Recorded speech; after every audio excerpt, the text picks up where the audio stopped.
Hello hello hello hello అందరికీ నమస్కారం. బాగున్నారు కదా? మరి ఈ రోజు రచ్చబండలోకి వచ్చిన సెలబ్రిటీ ఎవరో డైరెక్ట్ గా నేను చెప్పేస్తాను. మరి మీ పని మీరు కానివ్వండి, వీడియోకి లైక్ ఇచ్చి అలాగే మన కేకే న్యూస్ ను సబ్స్క్రైబింగ్ చేసుకోండి. ఎవరు వచ్చారో చూస్తాను. ఎవరు బాబు? ఓహో, కోడిగుడ్డు మీద ఏకలు పీకే అమరం రాజ్యాంగం గురించి మాట్లాడుతా అంటూ మారం చేస్తా ఉన్నాడు. ఇదిగో అమరం, మొదలెట్టబోయి నీ సమరం.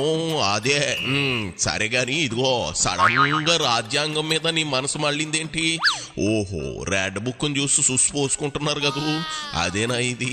సరే వచ్చావుగా, ఆటే జనం మైండ్ తినకుండా మ్యాటర్ ఏందో చెప్పేయి. ఆంధ్రప్రదేశ్ రాష్ట్రంలో మాత్రం అంబేద్కర్ గారు రచించినటువంటి రాజ్యాంగం గడిచినటువంటి 6 నెలలుగా దాన్ని పరిగణలోకి తీసుకోవడం కానీ, దాన్ని ఆచరించడం కానీ, దాన్ని పాటించడం కానీ లేనటువంటి పరిస్థితులు ఈరోజు రాష్ట్రంలో ఉన్నందుకు బాధాకరంగా ఉంది. ఈరోజు రాష్ట్రంలో లోకేష్ రచించినటువంటి రెడ్ బుక్ రాజ్యాంగం నడుస్తూ ఉంది తప్ప అంబేద్కర్ గారు అత్యంత గొప్పగా రచించినటువంటి భారత రాజ్యాంగం నడవట్లేనందుకు చాలా దురదృష్టం. అది అనేక సందర్భాల్లో, అనేక విషయాల్లో, అనేక రకాలుగా జరుగుతున్నటువంటి విధ్వంసాలు కానీ, లేదా వైఎస్ఆర్ కాంగ్రెస్ పార్టీ కార్యకర్తల మీద చేస్తున్నటువంటి దౌర్జన్యాలు కానీ, దోపిడీలు కానీ, హత్యలు కానీ, అనేక అంశాల మీద వారికి నచ్చినట్టుగా చేస్తున్నటువంటి దుష్ప్రచారం కానీ. ఏదేది ఆ శివరాఖరి మొక్క ఏటి? ఆ శివరాఖరి మొక్క నా కోసం మళ్ళీ చెప్పవా కోడిగుడ్డు అమర్నాథం? అనేక అంశాల మీద వారికి నచ్చినట్టుగా చేస్తున్నటువంటి దుష్ప్రచారం కానీ అది దుష్ప్రచారం కాదు ఆమ్లెట్ అమరం, దుష్ప్రచారం అనాలి. బొత్తిగా చిన్నప్పుడు తెలుగు నేర్చుకున్నట్లు లేవుగా. అసలు స్కూలుకి వెళ్లే బాపతేనా? నీ బాసులా అన్ని పేపర్లో ముందే తెప్పించుకుని ఫస్ట్ క్లాస్ స్టూడెంట్ల మిగిలిపోయేవా? ఏందేంది లోకేష్ రాసిన రెడ్ బుక్ రాజ్యాంగం నడుతా ఉందా?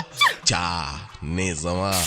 మరి మీ జగన్ రెడ్డి హయాంలో రాజారెడ్డి రాజ్యాంగం నడిచిందా? అది ఒప్పుకో ముందు. ఇప్పుడేం నడుస్తుందో నేను చెబుతాను.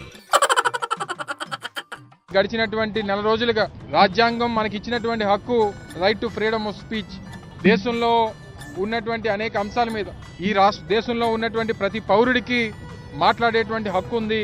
దానికి అనేక మాధ్యమాలు ఉన్నాయి. ఒకటి ప్రింట్ మీడియా, ఒకటి ఎలక్ట్రానిక్ మీడియా, ఒకటి సోషల్ మీడియా. ఈరోజు సోషల్ మీడియాలో సరే ఎవరైనా తప్పులు చేస్తే తప్పులు చేసినటువంటి వారి మీద యాక్షన్ తీసుకోవడానికి ఎవరు రాజ్యాంగబద్ధంగా దానికి ఎవరు కూడా వ్యతిరేకం కాదు. కానీ కావాలని ఒక వర్గం మీదే, ఒక పార్టీకి సంబంధించినటువంటి కార్యకర్తల మీదే కావాలని కేసులు బనాయించి ఈరోజు ప్రభుత్వాన్ని ప్రశ్నించేటువంటి దానికి ఆస్కారం లేదు. మీరు ప్రశ్నిస్తే మీరు శిక్షార్హులు అని చెప్పి కావాలని బెదిరించి కేసులు పెట్టి ఇబ్బందులు పెడుతున్నటువంటి పరిస్థితులు గడిచినటువంటి 4 రోజులుగా చూస్తూ ఉన్నాం. ఇవన్నీ కూడా చాలా బాధాకరమైనటువంటి విషయం. పెసినెత్తే లోపలయ్యలేదు అమర్నాథం. అలా వేసే పని అయితే మీరంతా పెసినెత్తానే ఉన్నారుగా. మరి మీరెందుకు బయట ఉన్నారు చెప్పు? బూతులు అమ్మనా బూతులు, ఇంట్లో ఆడాలని కూడా వదలకుండా బూతులు మాట్లాడుతా ఫేసులు మార్పింగ్లు చేస్తూ పైశాసిక ఆనందం పొందే సైకోగాళ్ళనే బొక్కలో దోస్తా ఉన్నారు.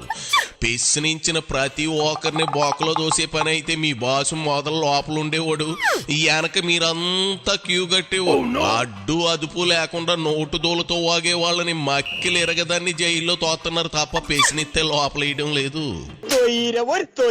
తప్పకుండా రానటువంటి కాలంలో మరింత ప్రజల పక్షాన వైఎస్ఆర్ కాంగ్రెస్ పార్టీ, జగన్మోహన్ రెడ్డి గారు, వైఎస్ఆర్ కాంగ్రెస్ పార్టీ నాయకులు, కార్యకర్తలు ప్రజల పక్షాన పోరాటం చేస్తాం.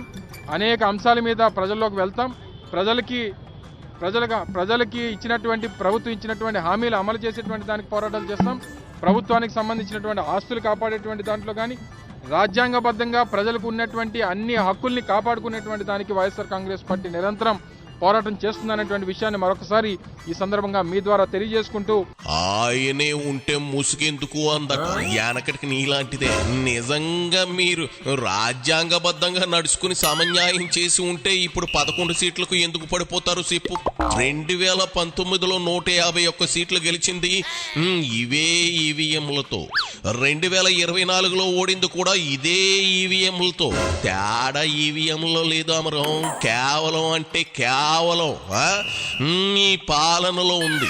జగన్ మాకు వద్దు బాబోయ్ అని జనం ఈడ్చి లెఫ్ట్ లెగ్ తో దన్నారంటే అది మీ బాసు పాలనా సామర్థ్యం. మరి మంత్రులుగా మీరు ఓడబొడిసింది అదే, అందుకే మీ సీట్లన్నీ సిరిగిపోయి శాట్ అంత అయ్యాయి. గ్రీన్ హైడ్రోజన్ హబ్కి భూ కేటాయింపులు కానీ ఆ ఎంఓయూ కానీ చేసింది ఎవరు చెప్పండి? ఈరోజు 1,20,000 కోట్ల రూపాయలు పెట్టుబడులు వస్తున్నాయని చెప్పి వాళ్ళు గొప్పగా చెప్పుకున్నారే, దానికి ఆజ్యం పోసింది ఎవరు చెప్పండి? దానికి భూములు ఇచ్చింది ఎవరు చెప్పండి? దాంతో ఎంఓయూ చేసుకుంది ఎవరు చెప్పండి? ఆ రోజు వైఎస్ఆర్ కాంగ్రెస్ పార్టీ చేసినటువంటి కార్యక్రమం. సరే, ఇట్స్ ఎ కంటిన్యూస్ ప్రాసెస్. ప్రభుత్వంగా వారు కొనసాగించాలి. కేంద్ర ప్రభుత్వం సహకారం ఇస్తుందని చెప్పి ఆ రోజు చెప్పింది, దీన్ని కొనసాగిస్తాం. సో దేనికన్నా ఆన్ రికార్డెడ్ ఎవిడెన్స్లు అన్నింటికి ఉంటాయి. ఇవేవో నోటి మాటలు కాదు. ఆన్ పేపర్ ఏదైతే ఉందో దాన్ని చూసి మాట్లాడి, దానికి ఏదైనా లేదు మీరు ఇవ్వలేదని చెప్పండి, దానికి సమాధానం చెప్తాం. ఏందేంది నీ హయాంలో పెట్టుబడులు వచ్చాయా? చెస్ ఆ మాట అనడానికి సిగ్గు ఉండక్కర్లేదా అమరం? ఇదిగో నీకు సిగ్గు శారం సివి నెత్తురు ఆ దేవుడు ఎట్టినట్లు లేడు. ఆ ఓటం చూస్తేనే అర్థం అవుతుంది. కమిషన్ల కాకుర్తితో డాయర్ల కంపెనీని జాగిని కూడా రాష్ట్రం నుంచి పారిపోయేలా చేసింది మీ జగనండకోగాదా? నీకు వాటా ఇవ్వకపోతే కంపెనీ ఎలా పెడతారో చూస్తాం అంటూ మీ వైసీపీ నేతలు పారిశ్రామికవేత్తలను బెదిరించిన సంగతి మర్చిపోయేవా? అది సరే, ఆదాని స్కామ్ సంగతి ఏంటి? జగన్ అవినీతి దేశ విదేశ ఖండాంతరాలు దాటింది కదా, దాని మ్యాటర్ చెప్పు కొంచెం. పవర్ ప్రాజెక్ట్ అనేటువంటి దాంట్లో మీరు ఎక్కడన్నా గడిచినటువంటి 5 సంవత్సరాలు అదానీతో ఒప్పందం చేసినట్టు మీరు చూపిస్తే, రాష్ట్ర ప్రభుత్వం అదానీతో ఒప్పందం చేసుకున్నట్టు మీరు చూపిస్తే నేను దేనికన్నా సిద్ధం. రాష్ట్ర ప్రభుత్వం ఆ రోజు వైఎస్ఆర్ కాంగ్రెస్ పార్టీ ప్రభుత్వంలో మేము ఒప్పందం చేసుకుని సెక్కీ అనేటువంటిది కేంద్ర ప్రభుత్వ సంస్థ. కేంద్ర ప్రభుత్వ సంస్థ సెక్కీతో చేసుకున్నటువంటి ఒప్పందానికి అదానీ ఎవరితోనే చేసుకున్నటువంటి దానికి మాకేం సంబంధం? జగన్మోహన్ రెడ్డి గారికి ఏం సంబంధం? అదానీతో ఒప్పందం చేసుకున్నట్టుదే ఎక్కడైనా చూపించండి.